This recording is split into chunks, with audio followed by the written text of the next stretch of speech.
日本 AV 女优三田杏2017年出道，年仅19岁就拥有超高人气的她，30日在推特投下的震撼弹，宣布即将隐退。她提到未来想当个普通女孩，因此决定从 AV 界退休，让不少粉丝相当震惊。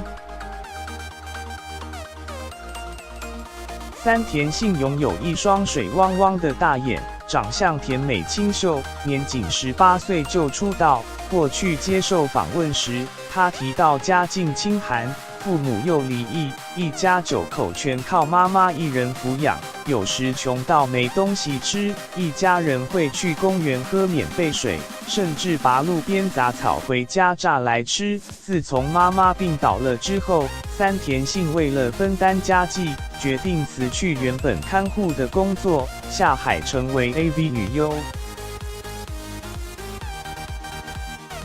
一出道就获得不少关注，三田杏半年内拍了5部作品，赚到的钱全部拿去还清债务，甚至帮自己和弟弟缴学费。如今三田杏在推特上宣布隐退，对于突如其来的消息，她感到相当抱歉，但我要退休了，真的很高兴能够认识大家。